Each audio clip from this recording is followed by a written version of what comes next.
umugore w'imyaka 40 wabyaye ufite ibiro 116. Bwarakeye mu gitondo nshaka gutaha, nshatse gutaha arambwira ati wabaye umugabo wanjye. Ibaze kurarana n'umugore ijoro rimwe, bwacya mu gitondo akavuga ngo uri se w'umwana. Ahubwo se nabaye umugabo giheki. Aha. Abahamagaye Batamuriza ati uyu ni papa wawe. Batamuriza barampamagaye ati papa ntikarame. Ati papa ntikarame. Mama Batamuriza ati papa bata ntikarame. Ati papa w'umwana wanjye ntikarame. Abagore bazi ubwenge. Abagore. Aha. Mbaniswe papa Batamuriza. Ati papa bata ntikarame. Umwana ati papa ni buriya iyo ushatse umugore wabyaye ufite niyo yaba afite umwana w'imyaka 17 akaba ari umukobwa kwita papa. Abana b'abakobwa nta stress bagira. Ariko ushatse umugore ufite umwana w'umuhungu niyo yaba afite imyaka 3 ntabwo yakwita papa. Aha. Icyambabazaga. Mama Batamuriza yarankubitaga. Mama Batamuriza yarankubitaga. Abadukurikiye ntibaze kunseka ngo wenda bavuge bati umuntu w'umugabo wakubitwaga n'umugore yari umugabo nyabaki. Mama Batamuriza hari no kuri no generation yacu hari abagabo 6 yakubitira icyarimwe. Umupagani ndindushye yo kubabarirwa ariko mpuye n'uyu mugabo witwa Yesu aramfata. Bibiliya iravuga ngo naho ibyaha by'umuntu byatukura tukutuku Imana yabyeza bigasa nka sherege. Ngo naho byatukura tukutuku Imana yabyeza gasa ubwa bw'intama bwera. Bibiliya ikavuga ngo nimwemera mukumvira muzarya ibiza byo mu gihugu. Ngo ariko nimwanga mukagoma inkota y'Uwiteka izabarya. Kwa kanwa k'Uwiteka ariko kabivuze. Yesaya gice cya mbere mu 19:20. Mu rwandiko rwandikiwe Abaheburayo ibice 9 mu 6. Bibiliya iravuga ngo ahera karavuga ati dore nzango no gukora ibyo ushaka ngo akuriraho ibya mbere gukomeza ibya kabiri. Bikiye bafite abatware baguye. Mwikomeze kuri uyu mugabo witwa Yesu. Iyahamagaye ruharwa mu Rwanashyaka Alex iracyakomeje akazi. Ubu duhuriye mu nzira sinkubwire ko nari umujura wapfa kubimenya. Duhuriye mu nzira sinkubwire ko nanywaga umugino wapfa kubimenya. Nacomye urumogi dore uko nasaga ntarakizwa. Unayereke n'abadukurikiye. Nukuri ndayibereka nukuri. Uru rumogi nanywaga urumogi rwitwaga ijisho na sangirene n'umutwe. Ibyo ni ibiki? Nararusumbaga. Namara kurusumba ngiye mwirigara nkahura na jama akanconesha kunconesha nukumpa urumogi yamara kurumpa nabikweretse haraguru nkarutotorera mu kiganza imbuto nkazita hasi icyatsi nkagikuramo nkarurambika kuri rejya nkarwubura nkaruroringisha intoki narangiza nkarucoma iyo namaraga kurumeneka sinzi niba wanyemerera nkakwereka ukuntu nagendaga mpagaze gato nakubitaga icyo bita rampingi nkagenda ntakozeho kugira ngo ntatoneke isi iyi ngendo bayita icyo bita umubumbe yewe iyi ngendo bayita kudatoneka isi ariko mpuye na Yesu aramfata. Reka badukurikiye tubabwira ngo nimwikomeze kuri Yesu. Ibyananiye abakomeye n'aboroheje bo mu isi Yesu arabishoboye. Aha. Muri ubwo bupagani bw'indengakamere umunsi ntazibagirwa ntabwo mperuka kwambara amapingu. Yesu wakoze ibyo reka nongere muhereze icyubahiro. Ndashaka no guhumuriza abadukurikiye. Bafite abana babananiye. Akaba afite umugabo utarakizwa. Akaba afite umuryango uri mu pagani rwimbi. Komeza wubaha Imana uyizere iyahamagaye ruharwa Alex iracyakomeje akazi. Surabana hari igikara cyiza. Mugabo w'igikara cyiza rwose wapfa kumenya ko namwe uyu rumogi. Ahubwo se bamenya ko iyishusho. Nakoraga icyo bita urumogi. Ubu leta yacu y'ubumwe yashyizemo ingamba. Ubi gufatanya amaburi 10. Igwakatira burundu. Urumogi nigize kurunywa nigize kurucoma ndi ku Kacyiru. Ndi mwirigara ndarucoma njya mahanga uva. Ndameneka njya maswingi. Izo ni imvugo zabagepfiriya ku mubumbe. Umubumbe ni horo. Horo ni pansi. Pansi ya nijisho. Maje kurumeneka ndi ku Kacyiru ninjira mu gipangu cy'umugore n'umugabo. Comokora televiziyo. Urumogi ruranyongoza rurambwira ngo ningitware mu mufuka y'ipantaro. Mbona televiziyo ingana nk'aga telefone gatoya ngwana nayo ngo nyitware mu mufuka y'ipantaro yanga kujyamo. Nyirurugo yansanze muri saro yankubitiye inkoni muri saro uzikubise inka yapfa. Ndashimira Imana ko ntagikubitwa, mfite amahoro menshi yo mu mutima, yego mfite kunyurwa kwinshi. Yesu wakoze ibyo, reka mbwira abadukurikiye ngo bakomeze bamwikomezeho, kuko ni umwami w'abami, afata ibitagira ishusho akabihindura ishusho. yego Niwe wenyine ugira icyo arema yarangiza akangikomeza. Ni umwami w'abami.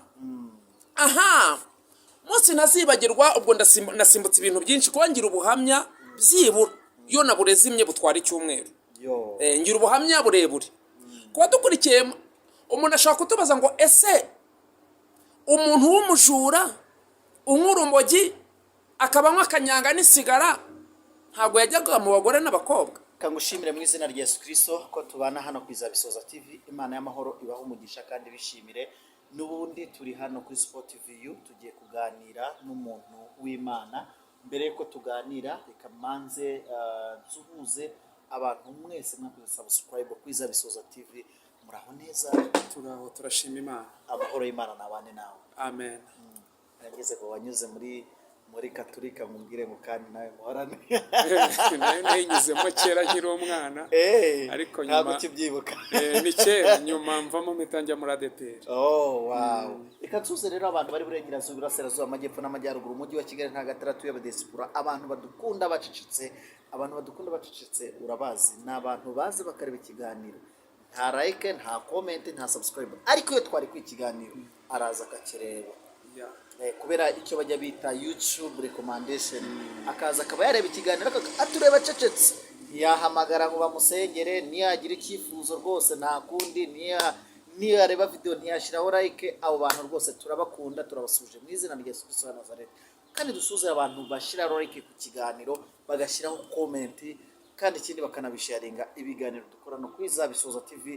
Duherutse kubazanira umugabo bajya bita Felicien, ikiganiro rwose ndi ubwangire ngiye wagice cyari kiryoshye cyane, ariko ndebye nsanga igihe kiri kunsiga. Reka nere kuvuga menshi nk'umugombo ahubwo reka nakira umuntu w'Imana, kandi umwana w'Imana isumba byose. Nguhe ikaze mbere ko rero nkwakira, reka tumare dusenga Imana. Asante sana. Byiringiro byacu, Imana ikomeye, Data wa twese mwizoro, turagushimiye. Tugushimiye ko imbabazi zawe zinyuje muri Kristo Yesu kugira ngo tubone ubugingo. Warakoze kumuduha, izina ryawe nirihabwe icyubahiro. Kandi tugushimiye ko wari dushyiraho n'umurongo mwiza w'Izabisoza TV, ngwino ubane natwe. Umuntu wese ugiye gukurikirana buno buhamya n'uzabwumva buzamuhembure rwose. Urakoze, turagushimiye, utangirane natwe, usozanye natwe, mu izina ry'umucunguzi wacu Yesu Kristo. Amen. Amen, amen, amen. Umuntu tugiye kubana hano ku Izabisoza TV bamwita nde? Uyu muntu yitwa Alexis Murwanashyaka. Yego. Ni umukristo mu itorero rya ADPR. Yego. Muhima. Arubatse, afite umudamu n'abana. Yego. Yego. Abandi bongeraho ndumuvuga butumwa, ndumuhanzi, ndumuririmbyi. Urakoze cyane, ni evangeliste, mbwiriza ubutumwa bwiza. Ni nayo domaine cyane yanjye. Oya, nubireba abari kuri kamera bari guhita babibona, nitabivuga buryo ki uri presentable, bita bigaragaza ko rwose uvugira Imana. Umwuka w'Imana aganze muri wowe, kandi akomeze akoreshe iby'ubutwari. Yego, hari wibaza ati mbese mu Rwanashyaka bagiye bamubona ku ma YouTube channel, cyane cyane bagufashe mu rusengero uri kubwiriza, ari naho nigeze kukubona, ariko ubundi ni muntu ki? Urakoze cyane, nagiye nkora ibiganiro byinshi ku ma YouTube, ariko uyu Alexis mbere y'uko akizwa yari umupagani rwembi. Mbere y'uko nkizwa, kuko mu rwandiko rwa kabiri Pawulo yandikiye Abakorinto mu bice 5:17, umwanditsi yaravuze ngo umuntu yari muri Kristo Yesu ababaye cyari mu gishya, ibya kera bikaba birashize. Mbere y'uko nakira agakiza nari umupagani, nabaye umujura igihe kinini, igisambo ruharwa. Yego. Icyo gihe nakodeshaga amazu atari ayanjye, mfite imfunguzo 700 nacurishije. Yego. Iyo nageragaho nkasanga igipangu gikodeshwa, naragikinguraga nkagishyiramo umupangayi. Yego. Yamaramo nk'iminsi nk'itatu, nyiri igipangu akamukuramo n'inkoni nyinshi, bakamunaga hanze, amafaranga narayatwaye. Yego. Si ubwo bujura gusa nakoraga, nabaye n'umutubuzi. Ibi mwumvaga amafaranga yahindutse impapuro, telefone hinduka isabune cyangwa ibuye, ni njye wabikoraga. Nta burozi bwabagamo, n'ubumenyi bwo mu mutwe n'abadayimoni benshi. aho harimo no gusoresha abaturage, aho harimo kurara munsi y'igitanda cy'umugore n'umugabo bakaza kuryama mpari, bamara gusinzira nka biba nijoro basinziriye. Ariko mpuye n'uyu mugabo witwa Yesu aramfata, ankiza ubujura bw'indengakamere, ankiza urumogi, ankiza isigara yitwa intore na esemu, angira uwo ndiwe muri kino gihe. Ndamushimira kuko ari gufata abanyabyaha akabahindura icyari mu gihe. Ni gute winjiye mu bujura? Njyewe nakuriye mu rugo rukijijwe ADPR, ubwo ndumva twatangirira aho mvuka. Ibyo byaba byiza kugira ngo mumenye nuko nageze i Kigali. Njye mvuka mu ntara y'Amajyaruguru mu karere ka Rulindo mu murenge witwa Kinzuzi, aho bita i Remera Abaforongo. Nize primaire ahantu bita mu Gitabage, niga segonderi kuri APE Kitumba. Ngeze mu mwaka wa 5 ntangira kujya nkoresha ibiyobyabwenge, icyo bita urumogi. Banyirukana ngeze mu mwaka wa 5. Banyirukanye ndaza nicara mu rugo, ntangira kuba umujura, abo bita ingegera mu cyaro. Iwacu muri Rulindo duhinga imboga zitwa dania, subureti, kokombure, mibiringanya, fenuye. Izo mboga nazo natangiye kujya niba abaturage. Igihe kimwe batangiye kumpumeka n'imvugo yabaga epfiriye, icyo bita inyanja. Inyanja se wahamenya? Inyanja ni furi. Furi ni horo. Horo ni amazunga. Ni imvugo zabaga icyo bita umubumbe. Uko nabaye mu irigara ni ahantu haroringirwa urumogi. Icyo bita gukora ijisho surabizi. Ni ukuru ikivunga cyitwa icyatsi nkagikuramo, nkarushyira kuri rejya, nkongera nkaruhindura, nkaruroringa, nkakora ijisho. Aho rero niho nkiba mu cyaro nacomaga urumogi, nza gufatanwa imboga z'umugabo witwaga Siriro twari duturanye. Bamfatira mu isoko ryitwa i Remera rirema kwa 3 no kwa 6. Abantu badukurikiye bahita baryumva iryo soko, barangurukana. Habagaho umutwe witwa Court Fence, ndabacika, mpita mfata imyenda yanjye nyipakira mu ishashi nzi Kigali. Nge ari abantu njya numva bahamya ngo bagiye bava mu cyaro Imana ibabwiye ngo nibajye Kigali zabaha umugisha. Nge ntabwo navuye mu cyaro mvuganye n'Imana, ahubwo nari mpunze ubujura. Ngeze mu mujyi wa Kigali niho nabareye umujura ruharwa. Nkubitana n'abajura batangiye kwiba muri 73, babasaza b'imyaka 80 bazi kwiba. Niho nabereye umujura noneho ruharwa karifiye. Niho nabereye umutobuzi, niho nakodesheje amazi atarayange, niho nacanze kibiriti. Tone gake twinjira kuno. Ndagukurikiye. Ubujura bwinjiye gute? Bwinjiye muri wowe, urumva uvuye n'ubundi uri umujura, ariko noneho ku umujura ruharwa ugahindurira umuntu kuba isabune, ukayigira telefone, ukagira isabune, amafaranga nkahindura impapuro. Umujura utaringegera, icyo bita igisambo karifiye. Igisambo karifiye. Wabyize bari birigwa, wabihindura gute? Kandi umuntu nyine ni gute umuntu yafata isabune akumva ko ari telefone? Urakoze cyane. Nicyo cyanzanye kugira ngo tubane n'abadukurikiye bamenye amayeri Satani akoresha. Ariko cyane twerekane n'imbaraga z'Imana. Haleluya. Amena. Mu butubuzi nyimara kugera mu mujyi wa Kigali nasanzemo abajura b'abatubuzi bamaze imyaka 30 biba. Abanyinjiza mu bujura bw'ubutubuzi, ariko sinamenye uburyo babunyinjizemo. Barambajije bati wowe kuri muri uyu mujyi wa Kigali? Ndababwira ngewe nje muri uyu mujyi wa Kigali nje gushaka akazi. Barambwira batejo mu gitondo nka 2:30 tuzabe duhuriye hano tuzaguha akazi. Nzinduka ngira ngo na akazi bari bunshyiremo gasanzwe. Ngiye kubona mbona barambwira bati heka igikapu, tugiye gukina umukino wo ku rwego rwo hejuru. Ndagiheka, babaza umuntu batukomeje he? Ati ngiye mu Majyaruguru mu Gakenke. Ati se n'uyu mugenzi ko yaragiye mu Gakenke, ubwo bavugaga nge. Bati wakiyangana tukabajyana muri babiri. Ati nta kibazo twajyana. Ubwo umwe mugenzi wanjye ntabwo nenzi ko ari umujura, arambwira ati tugiye kujya tukubaza ibintu ujye ubisubiramo. Nitukubaza ibintu ubisubiremo nikirize. Umuntu araza arampobeye, naho kumbi n'umujura sinabimenye. Aturahoro naho ndati ndaho. Atugiye mu Majyaruguru nte. Ati mu Gakenke nte oya. Ati ikirizo uvuge ko mu Gakenke nte. Ati se ati ko mvuye none ahangaha, ati manuka ibereye Gashenyi. Ati yabagizi bana bataho imerekeza bitwa bademobe barashira modoka. Ati ko nzi kugiye kuranga urujyanye n'inote nyinshi. Ati ko leta irimo gusigana amafaranga y'abaturage urahayanyuza. Wo turi bwibe abari ikanza ati ko mfite 3 miliyoni ndazihanyuza gute? urimo kunsuhuza ahita avuga ati nawe uhita uvuga ko ufite 7. Nanjye mfite 7. Atubwo arahanyura gute? Atubwo atari mukire w'umubyara wanjye wari ufite miliyoni 40 yatugiriye inama z'uko turi buhanyuze. Yego. Uwo mukino witwaga iz'ubwenge. Yego. Ati no envelope ya 16 bahahiramo murayibona ate? Atufata amafaranga yawe yose ukayashyiramo, ugafata na telefone yawe kuko leta irimo kuyisigarana ukayizimya ukayishyiramo, atugashyira mu ivarisi cyangwa mu gikapu hetse, atugera kuri iyo bariyeri bakagucishaho cya cyuma kigasona icyatsi bakamenya ko nta mafaranga ufite. Yego. Ati waba utabikoze leta ikayasigarana. Yego. Uwo twabaga turi bwire abaravuze ati iyo envelope ndayikuraho. Aturi bwibatware arayibagurira. Abakoze ku mutwe gutya arigendera. Asiga nshinye icyara tumuntu ugiye kuza ibyo ari buvuge ujye ubyikiriza. Yego. Umuntu abaraje umushoferi w'ubudutwara araza avuga ati simpanuka ibereye mu Gashenyi, azavuga nk'ibyo uwa mbere yavuze. Yego. Ati mwayimenye uwo turi bwiba ati twabimenye. Ati rero mumpe igiceri njya kugura envelope. Yego. Abantu badukurikiye n'abazadukurikira bamenye uko ubutubuzi bwakorwaga, kuko hari abantu benshi bazi ko harimo uburozi, kumva amafaranga yahindutse impapuro, telefone igahinduka isabone cyangwa ibuye, umuntu atabigusobanuriye wagira ngo ni imyuka mibi cyangwa harimo n'amarozi. Akagenda akagura envelope 3, imwe akayiguriramo impapuro nyinshi zingana n'amafaranga uwo muntu uri bwibe yavuze.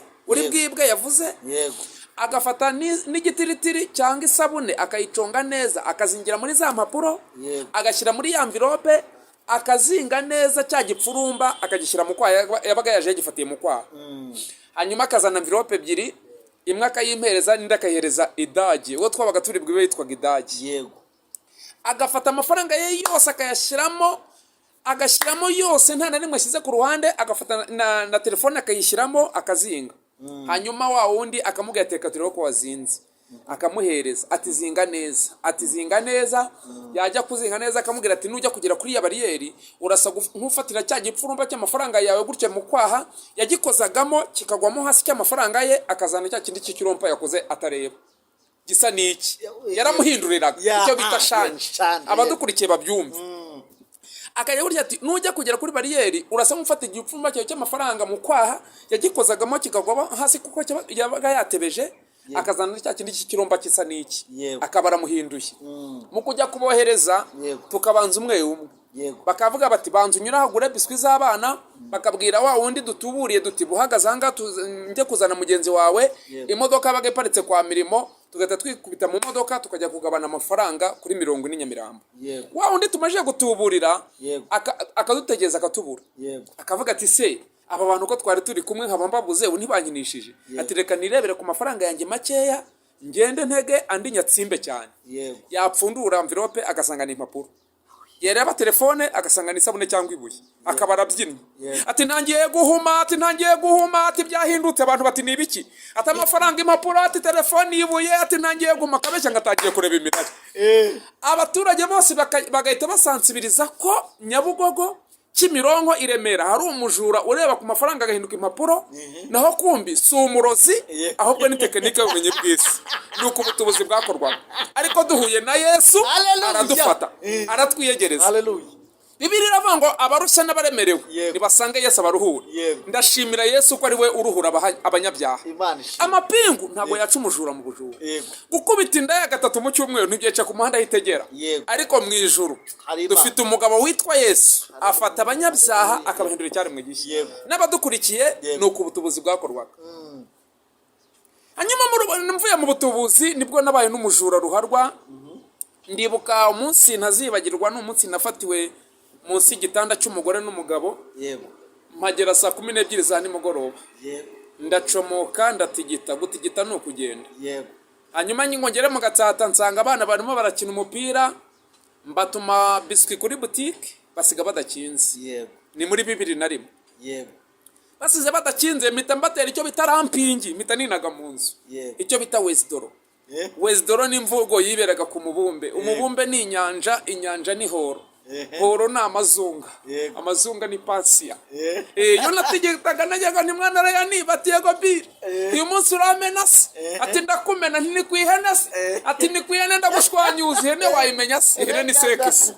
Izo ni ikabahindura abahindutse cyaremwe gishya. Aha mba ninaze mu nzu, mba nihishe ku rugi rwo hanze, nari ntegereje ko umugore n'umugabo bava mu kazi Yego. bagakingura icyumba cyabo bajya gukaraba nkahita mbatera icyo bita wesidoro nkahita ninaga munsi y'igitanda cyabo. Yego. Bakimara kugera mu rugo bakingura icyumba cyabo bariyambura bajya gukora dushe mbatera wesidoro mpita ninaga munsi y'igitanda cyabo.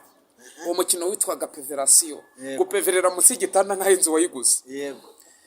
Nari nagejeje ko baza gusinzira bamara gusinzira nkamagana nibishaga imodoka nkahisha n'imodoka. Yego. Nyoboye amabandi 73. Bakimara kuva gukaraba sinzi ikintu bapfuye baba baratekaguranye. Yego. Bararwana bahana amakofe ndabategereza bariyunga. Yego. Biyunze baranaganira. Yego. Baganiriye ndaturika ndaseka. Ubwo iyo mvuze kuganira ni kwa opoze kwa ujumura. Kwaje kwa Brian. Iyo umugabo n'umugore barwanye bakiyunga umurimo w'Imana urakorwa. Ngo nseko umugabo ati twakingiranye mipusi. Ngo acekinge ati umuntu yagezemo. Menye uwo mugabo yari afite ifirimbi mu nzu yavugije ifirimbi. Abadukurikiye ni ibintu byabaye mu Gatsata muri Muvuduko. Yego. Avuze ifirimbi avugije ifirimbi bagotagota inzu. Yego. Bankubitiyemo inkoni mva amaraso nka 15. Ndashimira Imana ko imyaka 20 ishize nta muntu uheruka kunkubita. Yego. Ndashimira Imana ko imyaka 20 ishize nta mapingu mperuka kwambara. Yesu wakoze ibyo muhaye icyubahiro. Haleluya, haleluya. Reka duhumurize n'abadukurikiye bafite ababo batarakizwa. Yego. Duhumurize abadukurikiye bafite abatware baguye. Nimwikomeze kuri uyu mugabo witwa Yesu. Iyahamagaye ruharwa mu Rwanashyaka Alex iracyakomeje akazi. Banishimye. Ubu duhuriye mu nzira sinkubwire ko nari umujura wapfa kubimenya. Duhuriye mu nzira sinkubwire ko nanywaga urumogi wapfa kubimenya. Oya. Nacomye urumogi dore uko nasaga ntarakizwa. Unayereke n'abadukurikiye. Nukuri ndayibereka nukuri. Uru rumogi nanywaga urumogi rwitwaga ijisho na sangirene n'umutwe. Ibyo ni ibiki? Nararusumbaga. Namara kurusumba ngiye mwirigara nkahura na jama akanconesha kunconesha ni ukumpa urumogi yamara kurumpa nabikweretse haraguru nkarutotorera mu kiganza imbuto nkazita hasi icyatsi nkagikuramo nkarurambika kuri rejya. Yego. Nkarwubura nkaruroringisha intoki. Yego. Narangiza nkarucoma. Yego. Iyo namaraga kurumeneka sinzi niba wanyemerera nkakwereka ukuntu nagendaga mpagaze gato. Yego. Nakubitaga icyo bita rampingi. Nkagenda ntakozeho kugira ngo ntatoneke isi. Yego. Iyi ngendo bayita icyo bita umubumbe. Yewe. Iyi ngendo bayita kudatoneka isi. Ariko mpuye na Yesu aramfata. Haleluya. Reka badukurikiye tubabwira ngo nimwikomeze kuri Yesu. Ibyananiye abakomeye n'aboroheje bo mu isi Yesu arabishoboye. Muri ubwo bupagani bw'indengakamere umunsi ntazibagirwa ni umunsi nigize kwiba umuntu umwe ukomeye wambaye inifomo. Ndamufata mutwara 3 miliyoni n'igice ku butubuzi. Hashize ibyumweru 2 mfatirwa mu Gatsata kwa Mukangahe. Shiduka abahungu 2 bateruriye hano inyuma babyita gutera ijeke cyo bita umuneneko. Yego. Barasimbiza ngo basimbize ipantaro ihita izamuka ihita igera mu mavi. Yego. Karuvati irarereta na marinete yitura hasi. Nibaga nambaye ikote na karuvati nambaye na marinete. Ubu karuvati ni uguhera 98. Yego. Nkiri n'umujura nabaga nambaye ikote na karuvati. Yego. Ubu nkunda karuvati ku rwego rwo hejuru. Niyo nigisha ntibaturema nambaye karuvati. Barasimbiza ngo basimbize ipantaro ihita igera mu mavi karuvati irarereta na marinete yitura hasi. Nabaga mfite na agenda nk'iya ministry. Yego. Baramanukana kuri ADPR rubonobono nari ncagawe n'abantu barenga 800 abantera amabuye bati ni mukice ni igitubuzi. Ngeze ku kiraro cyubatswe n'abasirikari kiva mu Gatsata kigana muri ofisi barakwega cyane bakweze ipantaro itishwanyagurika bajya kumfunga nambaye gakabutura ko nyine k'imbere nafunze na karuvati. Ubu narasebye ntarakizwa. Niba hari ikintu gisebesha umuntu n'icyaha kibamo. Yego. Reba kubona umufiksiyoneri yafunze ikote mu isaha ebyiri mu gahura ipantaro yashwanyaguritse yambaye agakabutura ko nyine k'imbere yambaye na karuvati cyambaye na karuvati. Ngo ngere muri ofisi nsanga nari nibyo arimo akimara kumbona ahita abwira komanda tuyu niwe wanyibye. Yego. Komanda ahita amubwira tuyu ni umujura ruharwa. Yego. bazana igitabo banyandikagamo nitwarwa bazana igitabo banyandikagamo barabara nitwaga rasita kandi nta musatsi ngira barabara bati rasita kwibisha ikaramu gutanga akazi ntako ngira gusoresha abaturage ntakorana na leta Nyamabuye mu Gatsata gukodesha amazu atarayanjye nari mfite imfunguzo 700 nacurishije umukino witwa iz'ubwenge garuka usubire gucanga ikibiriti cyo bita kubukisha inka amaboyi barabara basanga mfite dosiye 23 aho niho bankubitiye inkoni ndirahira nti data na mama n'abapanikote mu karere ka Rulindo barakubita nti nize sogonderi kuri ape Kitumba saa 9 z'amanywa nibwo bampakiye banzana ahantu hamwe bamfunga amezi 9 bamfunga mfite ibiro 93 nsohoka mfite 31 uwo munsi nasohotse mfite ibiro 31 nibwo nageze ku Kimisagara kuri electrogaze nsanga umuntu arimo aracuranga radio sonoteke mpita nyimwiba irimo no kuvuga ndashimira Yesu wangiriye neza akankiza ibyaha abadukurikiye bashaka kutubaza bati se radio wayibye gute irimo kuvuga abadukurikiye bashobora kwibaza bati umuntu yiba gute radio irimo kuvuga nyirayo irimo kuyicuranga nageze ku Kimisagara kuri electrogaze nsanga umuntu arimo aracuranga radio sonoteke numva dayimoni aranyongoreye arambwiye ngo mwana Jamene ntiwi ngo abaturage bose barapfuye ngo niwe muzimu hari nte ngo kandi ngo polisi guhora ubusa nte nge nayaga numva amajwi y'abadayimoni nkumva dayimoni arimo aranyongorera ambwira ngo abaturage bose barapfuye ngo ninge muzimu hari ndashimira Imana ko nsigaye numva ijwi ry'umwuka we nahindutse icyaremwe gishya haleluya ndomboka gake nyiri butike yararimo gucuruza butike yumva n'umuziki ndawugabanya gatoya nsubira inyuma numva dayimoni aransunitse arambwira ngo nisubire nyifunga yarapfuye kandi yari muzima nyirayo ndomboka mba ndayifunze nyifunze abasimbukiye hejuru mbanguye munsi netwe ikinyengurube ngufiya iri yabaga ku kazu k'amazi ku Kimisagara mba nyinazemo arataka ati ni mu ntabare ati radio yanjye barayinyibye kandi yavugaga abantu bati ntabwo bishoboka bati radio ye umuntu yayitwara irimo kuvuga batubwo n'igisiga cyitwaye bamanuka bagiye so deparari hasi ngo bagiye kureba umujone hayijyanye mpita nyikuramo nyigushiriza mu nyagakoki ndayibaheza uwo mukino witwaga ubukumbyi nakwibaga ivarisi muhagararanye utigeze uhava nari nzi no gutera icyo bita deduwa amafaranga yashiraga mu mufuka narahuwaga nkahita ngutera deduwa nkaba nayazanye nibyo umukecuru ku Gaseke Ibyumba mwibi 16,000 agurishije amatungo 2 yitwa ihene bamuha 16 azamuna guti 3 yari yambaye ayashyira muri mugondo ya 4 ndayamwiba mwisoko ku Gaseke utubwo wagiye yuti ndumva ari cyo ushaka kumbaza utubwo ingutiye enye waraziteruye iziterura mu isoko manje nabireba nawe mbona mpita nkubona icyo ushaka kumbaza utubwo wagiye mu ngutiye enye mu isoko ntibagufata ntiyanumva gukora kuri mugondo ye abadukurikiye nge ntabwo nari ingegera nari igisambo kuko abajura batandukanye ababama basibimenera mu gipangu bari ya ningegera hanyuma abanura imyenda ku mugozi nabajura igisambo ni umuntu wiba radio irimo kuvuga igisambo ni umuntu urara munsi igitanda cy'umugore n'umugabo igisambo ni umuntu ugurisha ikibanza cya $40,000 atari icye akaba afite n'abagabo musinyira abamusinyira bari abajura bagenzi uwaguza akihombera turi ku Gaseke Ibyumba nende kumwe n'umujura witwaga Yezu baramurashe nta kibaho ni polisi yamwise Yezu yajyaga arara munsi igitanda cy'umugore n'umugabo bakaza kuryama hari bamara gusinzira akomboka gahoro akagenda agaterura umugabo akarambika hasi agasubira agaterura umugore akarambika hasi akazinga matera akayitwara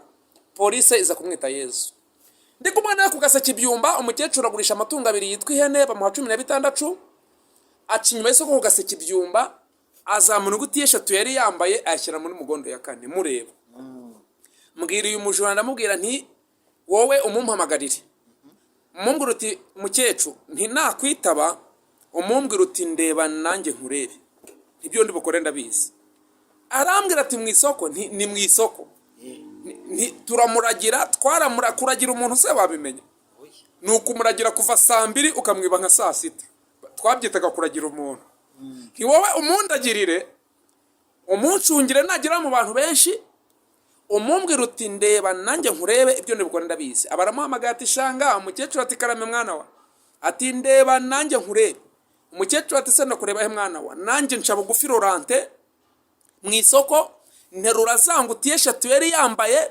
ndazizamura nzigejeje mu ivi rye nzitegesha iryanjye muteza irirenga dedua 16 ndayazana za ngutiya ndazirekura zisubirayo. Nta muntu n'umwe wigiza mbona. Ndi umupagani ndindushye yo kubabarirwa, ariko mpuye n'uyu mugabo witwa Yesu aramfata. Bibiliya iravuga ngo naho ibyaha by'umuntu byatukura tukutuku Imana yabyeza bigasa nka sherege, ngo naho byatukura tukutuku Imana yabyeza gasa nk'ubwa bw'intama bwera. Bibiliya ikavuga ngo nimwemera mukumvira muzarya ibiza byo mu gihugu, ngo ariko nimwanga mukagoma inkota y'Uwiteka izabarya. Kwa kanwa k'Uwiteka ariko kabivuze. Yesaya igice cya mbere umurongo wa 19-20. Mu rwandiko rwandikiwe Abaheburayo ibice 9 umurongo wa 6.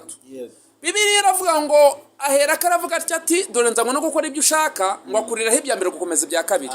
Ndashimira Imana ko ibya mbere bijya bigenda ariko akagaruka gakomeza ibya kabiri. Yakomeje ibya kabiri ampagakiza ankiza ubujura bw'indengakamere angira uwo ndiwe muri kino gihe. Reka nongere muhereze icyubahiro. Haleluya, haleluya. Nakomeje kuba indushyi. Umunsi ntazibagirwa ni umunsi nari ntemeye mu majyepfo mu karere ka Ruhango. Umuntu arandangira arambwira ngo hari umuntu wahororeye dendo 700 ngo nzakodeshe Daihatsu tujye kuziba. Nkodesha Daihatsu n'umushoferi w'igisambo, turamanuka tugeze ku ntenyo aparika Daihatsu nka 4 z'ijoro, asigara yirinze kugira ngo baterya autorovizeri. Nurira igipangu, ngeze mu gipangu imbere nsanga umukire yororeyemo dendo nyinshi afite n'inka z'inyarwanda. Ngo ngere muri zanka, ku bantu badukurikiye, inka iyo yumvishije umuntu nijoro iravumera. Ivumereye nyir'urugo abwira umugore we ati yashobora kuba hinjiyemo umujura. Ati kandi batwibye igihe kirekire. Ati mpereza umuhoro umpereze n'itoki. Itoki ni sitimu. Arasohoka ngo acekinze mbona ari buneme, mutera pansiya ni ukumwihisha. Mutera pansiya ninaga mu nka 8 nini, funga amaguru neza, ntega amaboko nk'amahembe y'inka. Ndareshyeshya arabarasanga zose n'inka. Abwira umugore ati twigire kuryama zose ndabona ari inka. Bageze ku muryango bimwanga mu ndagorora izosi, abwira umugore waramubwira ati nubwo tugiye kuryama bashobora kutwiba. Mudamu w'umuhanga aramubwira ati ubwo batwibye igihe kirekire jya ukubita inka imwe uyibara wishyira ku ruhande, kubita iya kabiri uyibara wishyira ku ruhande, atuhita umutema. Ndavuga ntarantemye. Ku bantu badukurikiye abagore n'abahanga. Ari umukozi w'Imana wakoze ikiganiro ubushize yaravuze ngo abagore n'abahanga n'abanyabwenge. Abagore n'abahanga, abagore ni ntiti, abagore nanjye ndabubaha. Mbwira Uwiteka ntiwibutse imirimo data na mama bagukorera. Ukibuka ko data na mama n'abapanekote i Rulindo muri paruwasi yitwa Iremera. Ni ukibuka imirimo bashiki banjye n'abakuru banjye bagukorera. Ukankura hata hantemeye nzagukorera. Akubita inka ya mbere ayibara yishyira ku ruhande, ageze ku 8 ananirwa, ananiwe akajya zibariraho ziri. Ndamucunga ndongera mutera Wesdoro, mukubita pansiya, ninaga mu 8 yabaze mbere, ndasutama nagaze 2 nk'umuntu ugiye kuzikama. Arabara kubw'imbabazi z'Imana kuko Imana mbonagamo umukozi muri kino gihe, arabarasanga zose n'inka. Abwira umugore ati twigire kuryama zose ndabona ari inka. Bageze ku muryango aramubwira ngo ndagiye, ariko nambyutse ubwa gatatu ndamucamo 2. Bamaje kuryama mitanurira igipangu, mbwira umushoferi nti ati imodoka tujye kigataza kuntema. Ndashimira Imana ko ntatemwe, ntabwo nigize mwiba. Ndashimira Imana ko amaguru yanjye ari mazima, ndamovinga nkatwara ubutumwa hirya no hino. Yesu wakoze ibyo, nubwo nagendaga nkarayana. Ariko mpuye na Yesu aranyunamura ankiza urumogi. Hari n'umunsi narunyweye ruramena, ngeze ku Kimisagara mu Kamenge, nsanga umukire yashize igipangu cyiza hashyira imbwa 2 zikirinda. Urumogi rutarunyongoza rurambwira ngo ni ihene, ngo ni nzimwibe zinjyane muri Aporoviya. Mbona ni ihene z'ibisore nziza, ndabanza ndapiyora. Gupiyora nukureba abaturage bari. Numva urumogi ruranyongoje rurambwira ngo abaturage bose barapfuye ngo ninge muzima uhari. Ndashimira Imana nkije urumogi. Urumogi ruramena, urugushyira amaswingi ukagenda nk'umuntu utariho. Ndasimbuka ngo nzica kiri iminwe cyane nzijyane muri Aporoviya. imwe iramoka yari nciyemo kabiri, ndebye nsanga n'imbwa, urumogi rwambwiye ngo ni ihene. Ndashimira umwami w'abami, ndashimira Yesu ko yamfashe akampindurira icyaremwe gishya. Aha, nakomeje kuba indushyi yo kubabarirwa. Ndibuka umunsi ntazibagirwa, ni umunsi nibye umuntu mu kiliziya, ngeze mu kiliziya nsanga habaye ibihe byiza, igihe cyo kujya gutura kiba kirageze, bamwe bari bicaye abandi bahagaze. Umugabo muremure w'urwego nsumba akora mu irivaje, umufuka wa mu ikote imbere witwa irivaje. Ushobora kuba utaruzi ko ari nako witwa. Ntabwo nari kubera ko utigeze wiba ntabwo wapfa kuwumenya. Umenywa n'umuntu wabaye iniga, wabaye umucyama. Kuko kandi ntabwo nasuhuzaga abantu nkuko nsuhuza abantu narakijijwe. Wapi? Nari mfite izindi strength, nageraga ahantu ntene ko ju batiranya yadushuje byarangiye. Nabaryo ngeze mu bayuwayi, umuyuwayi ni umucomyi. Umucomyi ni umukozi w'ijisho. Umukozi w'ijisho ni umupansiya. Nageragaho nti mwana babire, bati yego bire, nti namwe bajameni, nti muramena se, bati turakumenera ya nti. Hanyuma aho ngaho rero aho ngaho naringeze, ngeze mu kiliziya, umuntu akora mu irivaje, akuramo inote y'igihumbi ajya gutura. Icyo gihe inote za 2 leta yacu y'ubumwe yari tarazishyira ku mugaragaro. Hari inote z'igihumbi n'iza 5. Akuramo y'igihumbi ajya gutura, avuye gutura asubizamo iza 5, avuye gutura ndamwigera mu kiliziya ngo mukingo kubako mutere dedua, iryo mvuka baryitaga dedu. Nsanga ni muremure aransumba. Mpita mva mu kiliziya njya hepfo peyaje, nshaka yibuye 210, ndishyira mu mufuka w'umweru, ndaryikorera ndizana mu kiliziya. Riri mu mufuka. Nginjiza mu kiliziya, ndihagararaho, duhita tureshya. Mukingo kubako mutera njonogo 200 ndayamwiba, ryasibuye ndisiga mu kiliziya riri mu mufuka. Nta muntu n'umwe wigiza mbona. Ayo mafaranga yose nta kintu yamariraga. Nayatungagamo inzu, nakiba umuntu ukomeye bakayiteza cyamunara n'ibyo ndi muntu. Nahegura amakamodoka nibisha, nakiba umuntu ukomeye bakavuga bati nubwo afunze ariko afite imodoka, bakayiteza cyamunara mfunze. Nka cisheni. Gucisheni wabimenya? mu gutoroka. Gucisheni no gufungurwa. Kurangiza ibihano. Nicyo bitaga gucisheni cyangwa gutoboka. Cyangwa gutoboka. Izo ni imvugo ziba epfiriya ku nyanja. Gucomoka se wabimenya nuko ugenda no gutigita. Umunsi nyizwa namanutse ngeze ku nyanja. Inyanja naho abakobayi bateraniraga. Mbwira ababire nti mwana babire, bati yego tafu. Uyu munsi nakiriye agakiza nkuva ya Babiloni. Ngo baba Babiloni bakurambitseho ibiganza. Abapastori iyo badusengera turambikaho ibiganza babihita Babiloni. Ngo za Babiloni zakurambitseho ibiganza. Ndashimira umwami w'abami. Hallelujah. Aha, nakomeje kuba indushyi. Nakomeje kuba indushyi yo kubabarirwa. Ndibuka umunsi ntazibagirwa, ni umunsi nigize kunywa urumogi. Icyo gihe nataga ku Kimisagara. Urumogi ruramena hari ku muganda rusange. Rumennye ngeze muri feruje zijya ku Kimisagara, nsanga polisi yatangiye akazi. Ndabareba ntibite basha. Bati ntibite basha, bati kubera icyo twita basha nti nuko ari twebwe tubahemba. Barandeba nti kandi mugwe kujya murinda ibintu by'abantu neza basha. Bankubise umugeri wo mu Rubavu niturasimera nk'uwapfuye mara amasaha 6 urufuzi rwandenze. Ndashimira Imana, imyaka 20 irashize nta muntu heruka kunkubita. Ndashimira Imana, imyaka 20 irashize ntago mperuka kwambara amapingu. Yesu wakoze ibyo, reka nongere muhereze icyubahiro. Ndashaka no guhumuriza abadukurikiye. Bafite abana babananiye. Akaba afite umugabo utarakizwa. Akaba afite umuryango uri mu pagani rwimbi. Komeza wubaha Imana, uyizere, iyahamagaye ruharwa Regisi iracyakomeje akazi. Surabana hari igikara cyiza. Mugabo w'igikara cyiza rwose wapfa kumenya ko namwe yari urumogi. Ahubwo se bamenya ko iyishusho. Nakoraga icyo bita urumogi. Ubu leta yacu y'ubumwe yashyizemo ingamba. Ubi gufatanya amaburi 10. Igukatira burundu. Urumogi nigize kurunywa, nigize kurucoma ndi ku Kacyiru. Ndi mwirigara ndarucoma njya mahanga uva. Ndameneka njya maswingi. Izo ni imvugo zabagepfiriya ku mubumbe. Yego. Umubumbe ni horo. Horo ni pansi. Pansi ya nijisho.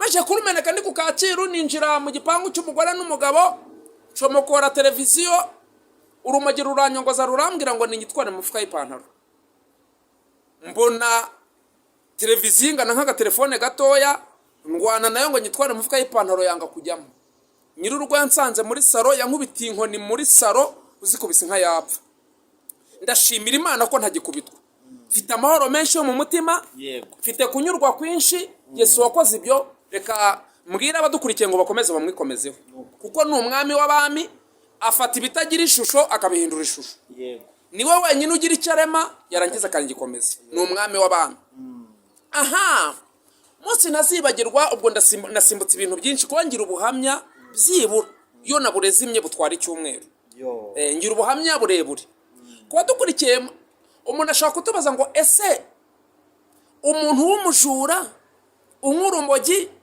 akaba anywa akanyanga n'isigara ntabwo yajyaga mu bagore n'abakobwa abadukurikiye bashobora kwibaza bati ubundi umujura umunywa urumogi umusinzi byanga bikunze ajya no mu bagore akajya no mu bagore ntabwo nayo narabaswe n'ubujura narabaswe n'urumogi narabaswe na mayirungi na mugo ariko ntajya mu bagore n'abakobwa buriya umunywa rumogi warumenetse agahora muri furizarwo ntago ajya mu bagore n'abakobwa ariko nkuko ubibona nambaye impeta ntabwo nakoze ubukwe ndi imanzi muri ubwo bupagani bw'indengakamere bw'ubujura niho umugore yanyifunze anyifunga afite imyaka 40 mfite 19 aranyifunga ntabwo njya nkunda kuvuga amazina ye kubw'umutekano we ahubwo mvuga izina ry'umwana yabyaye yarazwi ku izina rya mama batamuriza uti yakwifunza ati nari umukiriya we mugurira inyama y'iroti n'umwijima aziko ndi igisambo mu myaka yanjye 19 nari imanzi naye narabaswe n'ubujura bw'indengakamere ariko ntajya mu bagore n'abakobwa aza kufata nimero ya telefone yanjye arambwira ati mbona uri umukiriya mwiza reka mfata nimero yawe nujya ubona ninjya mbona imari njye nguhamagara uzitware telefone yanjye ndayimuha hashize nk'ibyumweru nka 2 arampamagara muri weekend arambaza turi he ndamubwira ndi mu rugo arambwira ati se wansuye ndamusura nari mfite 19 wafite 40 apima ibiro 116 ndamusura ngezeyo nsanga abana n'umukobwa witwa batamuriza turaganira bigeze saa 12 za nimugoroba nshaka gutaha nshatse gutaha arambwira ati waraye ndamubwira nti se uyu mwana amenye ko naharaye ko yankubita inyundo arambwira ati se uyu mwana azanye ibintu byinshi mutera umugeri sinumva iryo jambo ry'uko se umwana bamuteye umugeri ngo nitahire nanjye ndarara Bibiliya iravuga ngo umunyabyaha wese ni nk'ikigoryi niko Bibiliya ivuga kandi Bibiliya ikavuga ngo Nabali nawe yari nk'ikigoryi ariko akagira umugore w'umunyabwenge nkuko nabivuze yaraguru witwaga Abigayili aha mba ndaraye umva 19 uri imanzi n'umugore w'imyaka 40 wabyaye ufite ibiro 116 bwarakeye mu gitondo nshaka gutaha nshatse gutaha arambwira ati wabaye umugabo wanjye ibaze kurarana n'umugore ijoro rimwe bwacya mu gitondo akavuga ngo uri se w'umwana ahubwo se nabaye umugabo giheki aha abahamagaye batamuriza ati uyu ni papa wawe batamuriza barampamagaye ati papa ntikarame ati papa ntikarame mama batamuriza ati papa bata ntikarame ati papa w'umwana wanjye ntikarame abagore bazi ubwenge abagore aha mba niswe papa batamuriza ati papa bata ntikarame umwana ati papa ni buriya iyo ushatse umugore wabyaye ufite niyo yaba afite umwana w'imyaka 17 akaba ari umukobwa kwita papa abana b'abakobwa nta stress bagira ariko ushatse umugore ufite umwana w'umuhungu niyo yaba afite imyaka 3 ntabwo yakwita papa aha icyambabazaga mama batamuriza yarankubitaga abadukurikiye ntibaze kunseka ngo wenda bavuge bati umuntu w'umugabo wakubitwaga n'umugore yari umugabo nyabaki mama batamuriza hari no kuri no generation yacu hari abagabo 6 yakubitira icyarimwe mama batamuriza yari afite sentire 3 z'ukwa Karirosi akina Shodokani yarakoze na gendarmerie ku Habyarimana akina igipfunsi yigize kuntera ikofe nitura hasi ngiye kwegukahita mpereza umutwe ankandagira mu gatuza nataniga ndashimira Imana gatanize ntabirariyeho kuba dukurikiye nkubitaga 0 uti yaguhoraga iki kuba dukurikiye bashobora kutubaza bashobora kubibaza bati yaguhoraga iki iyo kuba dukurikiye yankubitaga 0 uti kuba dukurikiye uti yakwifunze igihe kingana iki? Yanyifunze imyaka 2 n'amezi 8. Kuba dukurikiye uti se mwaba mwarabyaranye? Ntabwo twigize tubyarana, yari afite ubwenge nk'ubwo abiki gihe bafite. Maje kwakira agakiza ndamureka, yari yanyifunze ndi umugabo wa 4, nyuma yanjye amaje kwifunga abandi 8, kandi bose arabakubita ni nka jetiri. Yigeze kuntera tsuki ashaka kunkuramo amaso ndamukwepa, ndashimira Imana ko ndebesha yombi. Iyo Imana itandinda mba ndimo kubwiriza ndi impumyi. Imana ikubona mu mukozi w'ejo hazaza irakurinda, ikakurindira mu byaha, bagakubita inkoni, bakambika amapingu, bagafunga, bagahirikira mu rwobo. Ariko Imana yarinze Yosefu akavamo umuntu ukomeye. Niyirinda n'umunyabyaha kugira ngo azatware ubutumwa hirya no hino. Mu minota 4 dusigaranye dusoza, reka dushimira abantu badukurikiye, ariko menya bazanankubita kubera ko ubuhamya bw'abantu bucamo kabiri, ariko uyu munsi wa none iminota dufite nyaboneka. Tuba tugira ngo umuntu areba munifuze no kuzongera ko uwo muntu yongera akagaruka. Noneho mu ubuhamya bw'umuhamagaro mu minota buduciremo utwinjizaho tuzahera ubuzakurikiraho. Asante sana. Mu buhamya bw'umuhamagaro ni gute Yesu yagufashe? Yesu yamfatiye kuri ADPR Muhima mu giterane yakoze mu 3/3/2023. Baragitegura cyo kurwanya ibiyobyabwenge nk'ibi dusanzwe dukora. Nkunda kuba mbirimo ibiterane byo kurwanya ibiyobyabwenge, kuko iyo itorero ryacu rya ADPR ryafashe gahunda yo gushyira igiterane hanze cyo kurwanya ibiyobyabwenge, bagituramo umuyobozi w'ingabo n'uwa polisi, executive w'umurenge akaba hari, ngewe nkakigishamo nk'umushyitsi. Ni uko ADPR Muhima yagiteguye igishyira aho nacangiraga ikibiriti ku ikorosi hariya muri do bandi ku Muhima. Baragitegura bagitumiramo umwigisha, nza aho ngaho ntazi ko hari mu kubera igiterane, nsanga bagitumiyemo umwigisha woza ari igisambo yibisha n'imbunda, arigisha atanga n'ubuhamya. Ndi muri icyo giterane niho natsindiwe nakira agakiza. Maje kwakira agakiza mitambarurirwa no kuri ADPR Muhima, naho n'uyu munsi nkisengera. Nibwo nahise nzamuka gakeya mba umuvuga butumwa, bakajya bampa nk'iminota 5 navuga bati uyu muntu afite ijambo ry'Imana n'ubuhamya, bampa 15. Ubu ngeze ku rwego rwo gutumirwa. Nkatumirwa n'iwacu ku Muhima barantumira, nkigisha amateraniro ku cyumweru n'iryo ku wa mbere, no mu makorari nabubatse ngo nkabwiriza naho za Gatenga, za Kagarama na Murambi, niho ndimo kwigisha imigoroba muri kino cyumweru, niho ndimo mfite amateraniro n'ubu mu kanya saa 11 mafite iteraniro. Nuko umuhamagaro wakomeje. Ubu ndi umuvuga butumwa volontaire, ubwiriza ubutumwa bwiza bwa Kristo Yesu. Kandi si ubutumwa si ijambo ry'Imana nigisha gusa, mba ntanga n'ubuhamya, kuko ndabifata nkabihuza. Nuko umuhamagaro wanjye uhagaze muri kino gihe. Niki cyakugoye mu muhamagaro? Mu kintu cyangwaye mu muhamagaro, kuko mpamagarwa nahuye n'ubukene. Hari umuvuga butumwa wakoze ikiganiro ubushize, yaravuze ngo habamo n'ibigeragezo. Harimo n'abigisha bafite inkovu z'ubushya z'ibyaha mu mitima, babwira abantu ngo nta muntu ukorera Imana ngo ukwiye kubaho nabi, ariko abaho nabi. Mu gitabo cy'umuhanuzi Yeremiya mu gice cya 9 umurongo wa 6, Bibiliya iravuga ngo nicyo gituma Uwiteka nyine ngabavuga ati dore nzabashongesha mbagerageze ukundi nagirira abantu banjye nukuye. No mu rwandiko Paulo yandikiye Abafilipi igice cya 1 umurongo wa 29, yarabandikiye arababwira ngo kuko mutahawe kwizera Kristo gusa, ahubwo mwahawe no kubabazwa kubwe. Bivuze ngo muri Kristo Yesu harimo ibigeragezo byinshi. Ariko mu rwandiko rwa mbere Paulo yandikiye Abakorinto igice cy'10 umurongo wa 13, yarabandikiye arababwira ngo nubwo ibigeragezo bihari, ariko ahubwo hamwe n'ibibagerageza Imana zirende bacira kanzu. Ibigeragezo byo birahari, ariko n'akanzu k'Uwiteka karahari. Mu bintu rero byangoye mu muhamagaro, nagiye nkubitana n'ibigeragezo by'ubukene. Inkweto zinshiriraho, imyenda insaziraho, nkajya nkodesha inzu y'ibiceri 700 kwishyura byarananiye. Ndi mu muhamagaro, ariko kubwo kugenda ntindana n'Imana, urabona ko urwego ndiho ntago ari urwego rwo kubura imyambaro. Urwego ndiho ntago ari urwego rwo kubura karuvati yo gufunga ku ikote kugira ngo nigisha abantu b'Imana nsa neza. Mu muhamagaro nagiye mpura n'intambara, ariko hamwe n'ibitugerageza Imana ikayigenda iducira kanzu. Ubu mpagaze neza, ivuga butumwa ndarikomeje, nta gusubira inyuma. nta kujya mu kiruhuko cy'izabukuru nk'uko njya numva ngo abantu bajya mu kiruhuko cy'izabukuru. Nzakorera Imana mpaka mvuye mu mubiri. Yego. Imana ibaha umugisha. Imana ibaha umugisha kandi bishimire. Ni iki kintu cyagutunguye ugize umuryango? Mu bintu byantunguye nkimara kubona umuryango, nkimara gutereta, Yego. ngiye kwinjira muri gahunda zo kugira ngo nubake urugo. Yego. Ikintu cyantunguye kikanezeza cyane ni ukubona fiyanse unyemera. Yego. Kuba naraterese madamu wanjye yitwa Jacqueline, ni umukozi w'Imana ku Gasave ku itorero bita ku Mukenke. Ni umuririmbyi muri korali yitwa Havira. Yego. Mu bintu byantunguye cyane ni ukumusaba urukundo ntiyangora. Yego. N'ubu nandikiwe kumuhamya 3 mu cyumweru.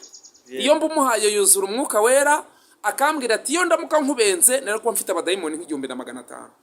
Ikindi kintu cyantunguye kikanezeza ni uko Imana yarankoreye ubukwe. Yego. Ntishingiye, kabiri nkabuvamo nta madeni ndimo, nsaguye ahubwo amafaranga, ariko icyanejeje cyane ni uko yampaye urubyaro. Amen. Nkaba nitwa papa runaka. Yego. Ikindi kinezeza ni uko yampaye urugo rwiza. Yego. Iyo tuvuze urugo rwiza si ukugira amafaranga menshi, ahubwo yampaye urugo rurimo amahoro. Yego. Kuba nkundana na madamu wanjye, tukaba dusenyera umugozi umwe, ni ibintu byanejeje n'ubu byambere igitsikamutima mu mutima wanjye. Yego. Imana y'amahoro ibishimire kandi baha umugisha, ibahe kuba mu gihugu cy'Uwiteka Imana yanyu baha. Twari kwiza Bisoza TV, njye na Emmanuel twishimire. Imbere yacu twe turi kumwe na Alexis, umuvugabutumwa wo ku itorero rya Muhima. Imana ikomeze ibagure kandi abantu murebe ikiganiro mukakirangiza. Imana ibaha umugisha. Ushaka kumutumira, ushaka kumuvugisha, yatanga nimero de telefone noneho akasoza asenga Imana. Imana y'amahoro ibaha umugisha. Murakoze cyane ku muntu wakenera kuntumira, kuko domaine yanjye ni ukubwiriza ijambo ry'Imana ntanga n'ubuhamya. Kandi ndaboneka rwose, ndaboneka 5 kuri 5. Telefone yanjye ni 0782 92 76 09 0782 92 76 09. Iba no kuri WhatsApp. Imana ibaduhera umugisha. Imana y'amahoro ibaha umugisha. Mwasenga Imana. Byiringiro byacu, Haleluya. Imana ikomeye, Data wa twese mwizoro turagushimiye. Tugushimiye ko urukundo rwawe rwinshi warunyujije muri Kristo Yesu. Warakoze kumuduha, izina ryawe nirihabwa icyubahiro.